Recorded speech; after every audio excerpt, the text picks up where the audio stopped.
اللهم صل على محمد یہ مسئلہ بھی ہمارے یہاں خاصی پیچیدگی پیدا کرتا، کیونکہ ہمارا سسٹم جو ہے نا وہ بڑا عجیب و غریب سسٹم. جیسے آج کل اخبارات میں ایک ہنگامہ آ رہا، وہ جی ایس ٹی والا کہ جی مسئلہ پیسے دینے کا نہیں، مسئلہ یہ ہے کہ تاجر حضرات ڈاکومنٹیشن پہ تیار نہیں. مثلا ایک بات میں کہہ رہا ہوں، تقریباً ویسا ہمارے یہاں کا مسئلہ کہ کام ہمارے یہاں چل رہا، باتیں طے نہیں پاتی کہ آخر یہ کام کس نیت سے ہو رہا. بعد میں اس میں اتنے ہنگامے کھڑے ہوتے. باپ کا کاروبار ہے، بیٹے کو بھی شریک کر لیا، باپ بڈھا ہوتا گیا، بیٹا جوان ہے، زیادہ کام کرتا گیا، بعد میں اختلاف ہو گئے. بیٹا ایز اے نوکر ہے کہ ایز اے پارٹنر ہے. شروع میں کچھ طے ہی نہیں کیا کہ جی باپ اور بیٹے میں کیا طے کرنا.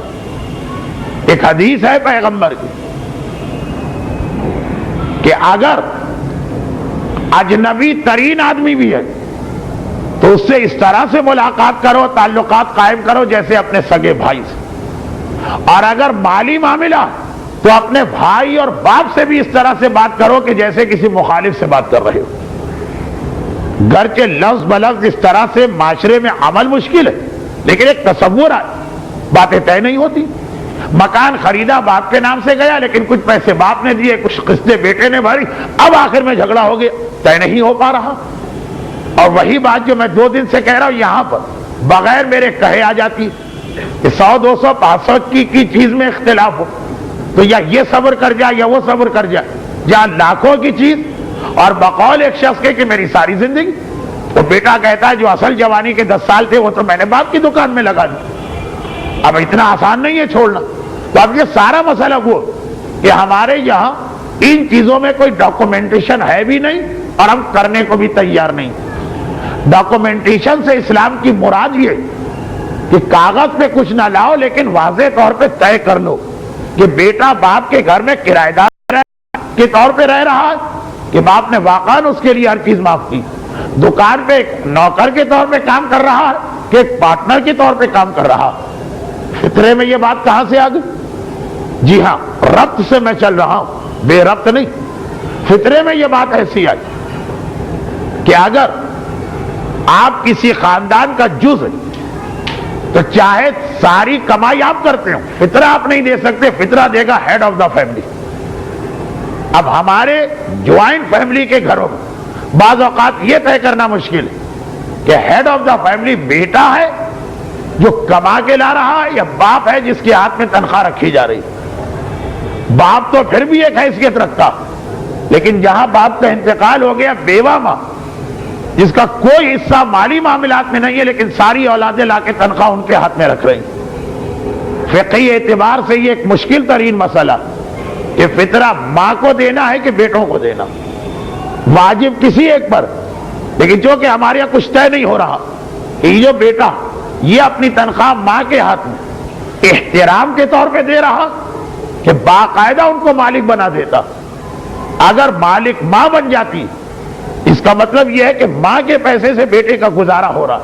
اگر یہ بیٹا فطرہ نکال کے ہم کو دے بھی تو یہ غلط فطرہ، یعنی اس کا اصلی فطرہ ادا نہیں ہوا، یہ ایک صدقہ خیرات ایک ایسا ڈونیشن بن جائے گا. اور اگر مالک بیٹا ہی ایک احترام کے اندر پیسے لا کے ماں کو دیے گا، لیکن خرچ اور مرضی اور بچے ہوئے پیسے کی ملکیت سب بیٹے کی ہے، تو اس صورت میں ماں نے اگر فطرہ نکالا تو بیکار.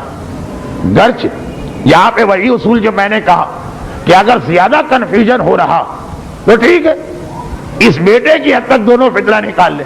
مگر ایک ہے مسئلہ اور بہت سنگین مسئلہ جس کے اوپر جس کا اپنا فطرہ کسی اور پر واجب ہو اور وہ خود اپنا فطرہ نکالے وہ نہ نکالے تو یہ گناہگار رہے گا فطرہ نہ دینے کا.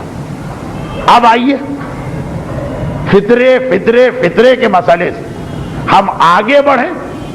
پہلے ایک جملہ کہہ دیں پھر ذرا سا، اب زیادہ وقت نہیں، 45 منٹ میں نے مسائل کے لے لیے. گرچہ چھٹی کی رات، اگر چھٹی کی رات اس لیے کوئی تھوڑی ہے کہ یہاں پہ ضائع کی جائے. خیر اب آئیے آخری 2-3 جملے اس سے پہلے ایک جملہ میں عرض کروں. فطرے کے حوالے سے ہمارا معاشرہ اتنا مطمئن ہے کہ جی باقی واجبات میں کوئی گڑبڑ ہو رہی ہو تو ہو رہی ہو، فطرے تو ہمیشہ سے ہمارے یہاں صحیح نکل رہے ہیں. یہ معاشرے کا اطمینان مجھے کس دن پتا چلتا؟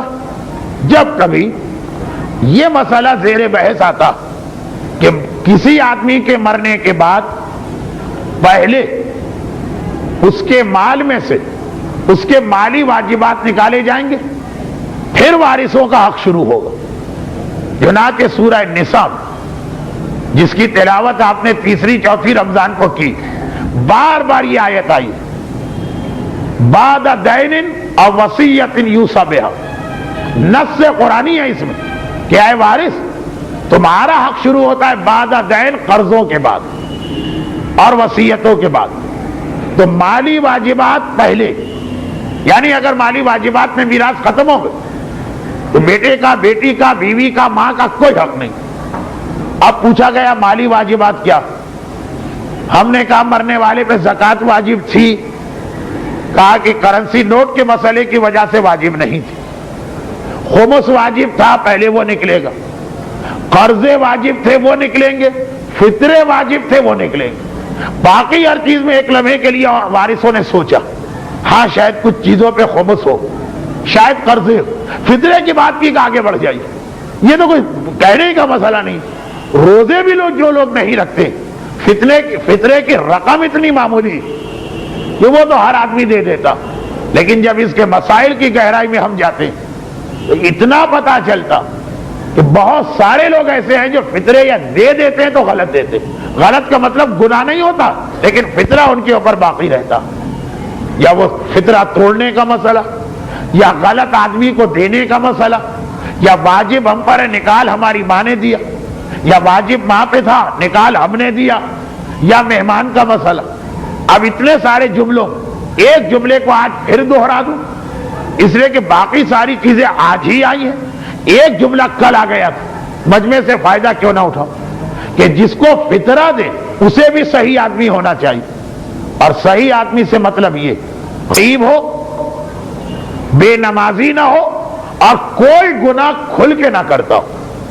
داڑھی اور بے حجابی تو یقیناً وہ گناہ ہے جو کھل کے کیا جاتا، اور بھی کئی گناہ ہیں مگر یہ تو ایسے ہی ہے. چنانچہ یہ بھی ایک مسئلہ آ گیا. مرنے والے نے فطرے دیے تھے، وارثوں نے کہا بھائی یہ تو طے شدہ مسئلہ، آگے بڑھ جائے. جب سے ہم نے ہوش سنبھالا بابا کو کوئی اور کام کرتے دیکھا ہو کہ نہ دیکھا ہو، فطرہ ضرور دیتے تھے، لیکن غلط آدمی پھر ان کے اوپر باقی. یہاں پر فطرے کی بات مکمل ہو.